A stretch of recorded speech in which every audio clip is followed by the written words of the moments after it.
بابری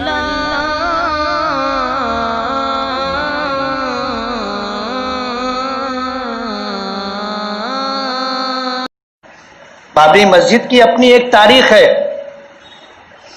1528 عیسوی میں بابر کا زمانہ تھا اور اودھ کے ایک گورنر میر باقی نے ایک مسجد تعمیر کی تھی جو 3 گنبدوں پر تھی اور جس میں مسقف حصے میں یعنی چھت والے حصے میں 3 صفیں لگتی تھی اور مسجد اتنی چوڑی تھی کہ ایک صف میں 120 نمازی نماز پڑھ سکتے تھے۔ مسجد کے صحن میں 4 صفیں لگتی تھی اور 1528 سے لے کر کے 1855 تک 5 وقتہ نماز باجماعت ادا کی جاتی رہی اور کسی قسم کا کوئی تنازع، کسی قسم کی کوئی بات اس مسجد سے جڑی ہوئی نہیں تھی۔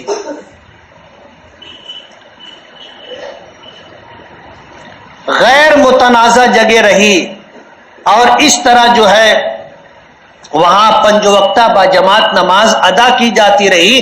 آج تاریخ میں یہاں تک ملتا ہے کہ مسجد کی تعمیر ہونے سے لے کر کے کون کون لوگ امام رہے اور انہوں نے کتنے دنوں تک امامت کی، یہ ساری تفصیل ملتی اور مسجد انتہائی مضبوط شاندار مسجد تھی، معمولی مسجد نہیں تھی۔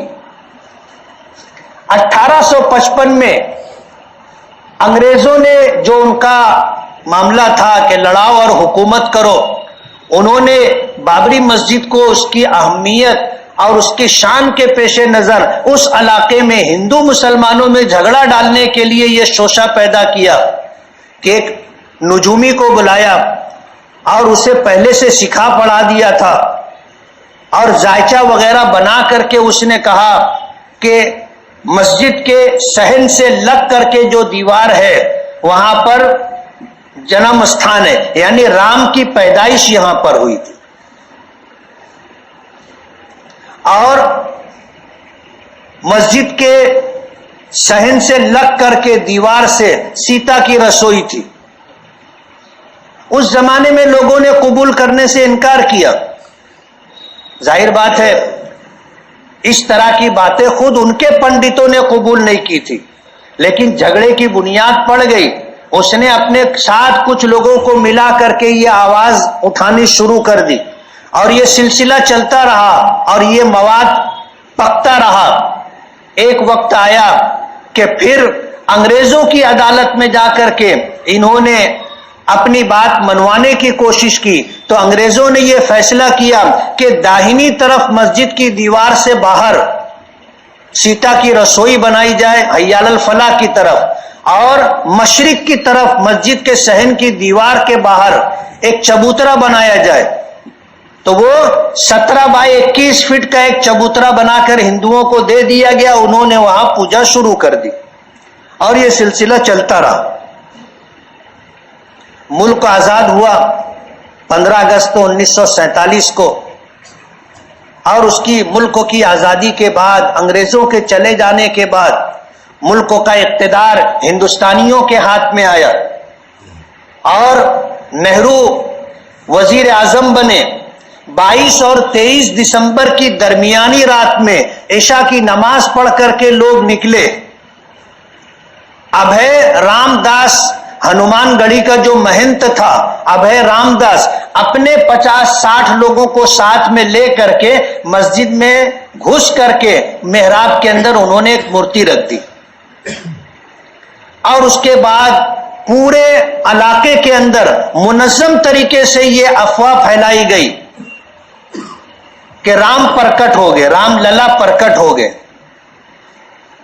اور جو شخص وہاں پر ایک کچھ حادثہ ہوتا ہے تو ظاہر بات ہے پولیس کا ایک آدمی فریاد درج کرواتا ہے، تو ایک کانسٹیبل ماتو پرساد نام کے ایک کانسٹیبل نے پولیس اسٹیشن میں فریاد درج کرائی کہ ہنومان گڑھی کے مہنت ابھے رام داس اور 50-60 نامعلوم لوگوں نے مسجد کا تالا توڑ کر کے مسجد میں گھس کر کے محراب کے اندر انہوں نے مورتی رکھ دی ہے۔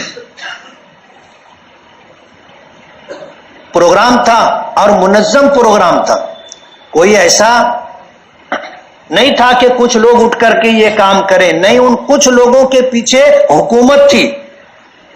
شیخ الاسلام حضرت مولانا حسین احمد مدنی، حضرت مولانا ابوالکلام آزاد، حضرت مولانا حفظ الرحمان سہاروی، جمعیت علماء کے ذمہ داران، ان تمام لوگوں نے اس وقت بھی وہاں ایودھیا میں جمعیت کا وجود تھا. اور نہرو سے، جواہر لال نہرو سے مل کر کے ملک کے وزیر اعظم سے ان لوگوں نے کہا کہ آپ اس معاملے میں انصاف کریں.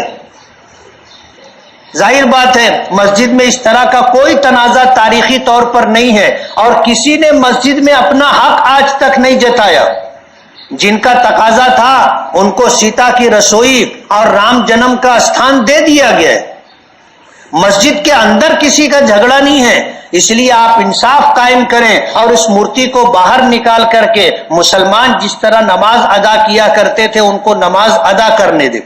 مسلمان 22-23 دسمبر کی صبح جب نماز کے لیے آئے تو اس سے پہلے وہاں کے سٹی مجسٹریٹ نے دفعہ 145 کے تحت انہوں نے مسجد کو اور مسجد کے تمام جگہ کو قرق کر لیا. یعنی حکومت اپنی ملکیت میں لے لیا، حکومت کی ملکیت میں لے لیا، اور عام مسلمانوں کے لیے مسجد کا دروازہ بند کر دیا گیا کہ نہ کوئی اس میں نماز پڑھ سکتا ہے، نہ کوئی اس میں پوجا پاٹ کر سکتا ہے.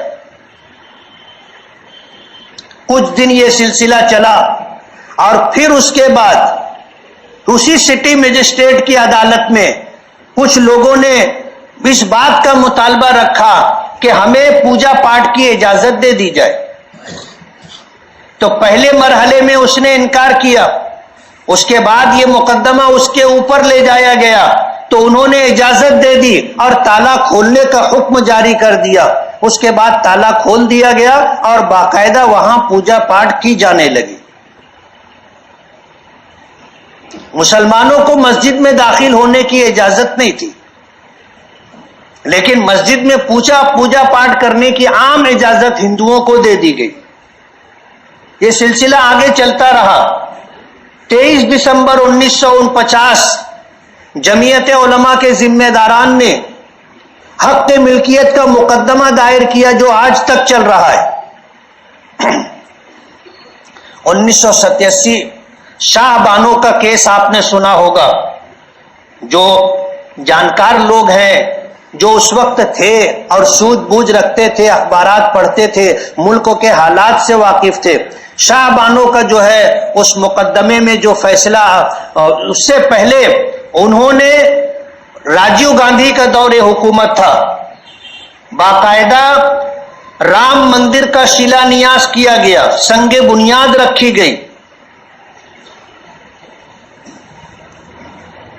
جب یہ بات عام مسلمانوں میں آئی اور ملک بھر کے مسلمان بے چین ہوئے تو پھر 1992 پھر شاہ بانو کا جو مقدمہ تھا اس میں سپریم کورٹ کا فیصلہ لایا گیا اور اس سے عام مسلمانوں میں اور بے چینی پیدا کی گئی.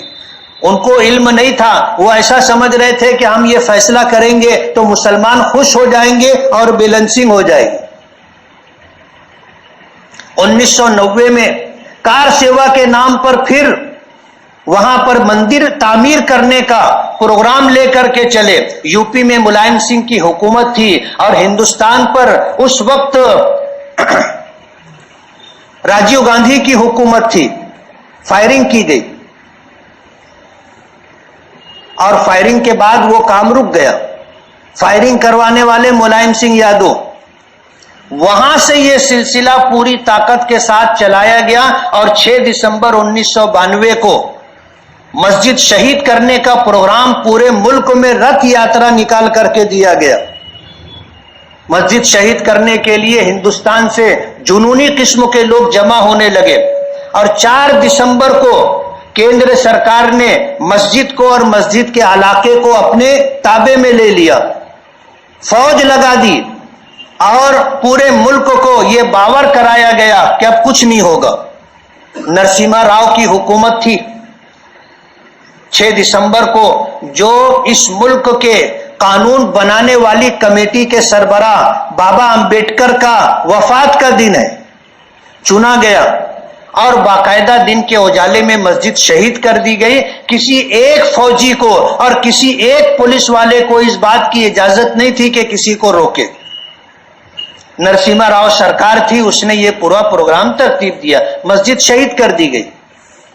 آج مسجد کا املا نہیں ہے، مسجد کا املا نہیں ہے، زمین ہے اور وہاں پر ٹینٹ لگا کر کے رام للا کی پوجا جاری ہے. جن لوگوں نے مسجد پروگرام کے مطابق شہید کروایا تھا وہ اعلان کرتے ہیں کہ مسجد ہم ہی بنائیں گے، مندر ہم ہی بنائیں گے، جبکہ جس دن مسجد شہید ہوئی تھی ریڈیو پر باقاعدہ اعلان ہوا تھا نرسمہا راؤ کا، اور پھر 15 اگست لال قلعے کی فصیل سے اس نے اعلان کیا تھا کہ ہم مسجد اسی جگہ بنوا کر کے دیں گے، لیکن اس کا تذکرہ کہیں نہیں ہوتا. اگر ملک کا وزیر اعظم کسی سے کسی بات کا وعدہ کرے تو اس وعدے کے مطابق وہ کام کیا جاتا ہے، لیکن کرنا تو دور کی بات کسی بھی سیاسی پارٹی نے اس کا تذکرہ بھی نہیں کیا. لوگ بھولتے جا رہے ہیں، بابری مسجد کی تاریخ لوگ بھولتے جا رہے ہیں، اور پروگرام یہ ہے کہ بابری مسجد کو لوگ بھول جائیں.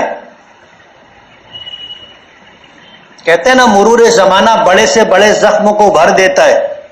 جیسے جیسے وقت گزرتا ہے بڑے سی بڑی دکھ اور تکلیف کو آدمی بھول جاتا ہے. میرے والد کا انتقال ہوا، زمانہ ہو گیا، وہ بات نہیں ہے. ماں کا انتقال ہو گیا، زمانہ ہو گیا، وہ بات نہیں ہے. اور ہر ایک کے یہاں یہ ہوتا ہے. تو جیسے جیسے زمانہ گزرتا ہے بڑے سے بڑا زخم بھر جاتا ہے. بابری مسجد کو لوگ بھول جائیں اس بات کی منظم طریقے سے کوشش کی جا رہی ہے. جس پارٹی نے، جن کے وزیر اعظم نے ملک کی بابری مسجد کو ان تمام مراحل سے گزار کر کے شہید کروایا، اسی کے ماننے والے لوگ آج یہ بھی کہتے ہیں کہ اب وہاں تو کچھ ہے نہیں، نہ مینار ہے، نہ گنبد ہے، نہ چھت ہے، نہ دیوار ہے، نہ فرش ہے، نہ ممبر ہے. اب بابری مسجد بچاؤ کمیٹی کیا بچائے گی؟ ان بیوقوفوں کو یہ نہیں معلوم کہ مسجد مینار، گنبد، چھت اور دیوار کا نام نہیں ہے. مسجد تو زمین کا نام ہے. جو زمین کوئی اس زمین کا مالک اسے اللہ مسجد کے لیے وقف کر دے، اللہ کی ملکیت میں دے دے، اور پھر وہاں ایک مرتبہ باجماعت نماز ادا کی کر لی جائے تو وہ جگہ مسجد شرعی ہو جاتی ہے اور قیامت تک مسجد رہے گی. چاہے نماز نہ پڑھی جا سکے، چاہے وہاں پوجا پاٹ ہونے لگے، لیکن وہ جگہ مسجد رہے گی.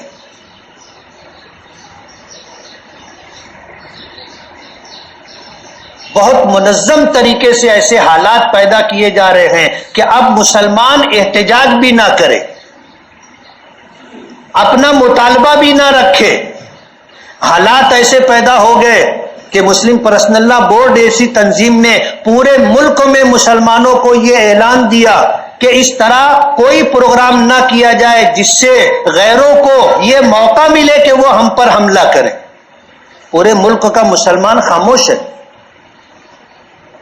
بابری مسجد کے مسئلے کو لے کر کے مالیگاؤں میں احتجاج کا پروگرام ترتیب دیا گیا تو انتظامیہ نے پوری طاقت لگا لی اس کو روکنے کے لیے، اور یہاں کے دوسرے جو سیاسی کرتا دھرتا لوگ ہیں 4-4 گھنٹہ وہاں جا کر کے بیٹھے رہے کہ ان کو پرمیشن نہ دیا جائے اور جلوس نہ نکالنے دیا جائے، احتجاج نہ کرنے دیا جائے.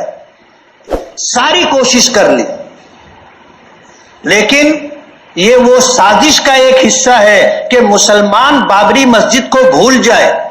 1992 کے بعد جو بچے ہمارے پیدا ہوئے آج جوان ہو گئے ہیں ان کو بابری مسجد کی تاریخ معلوم نہیں ہے، اور اپنی نسلوں کو یہ بات بتانا ہماری ذمہ داری ہے ہر ماں باپ کی ذمہ داری ہے کہ اپنا وہ بچہ جس کو بابری مسجد کی تاریخ معلوم نہیں ہے اور ہندوستان میں رہتا ہے تو اس کو بابری مسجد کی تاریخ بتائے.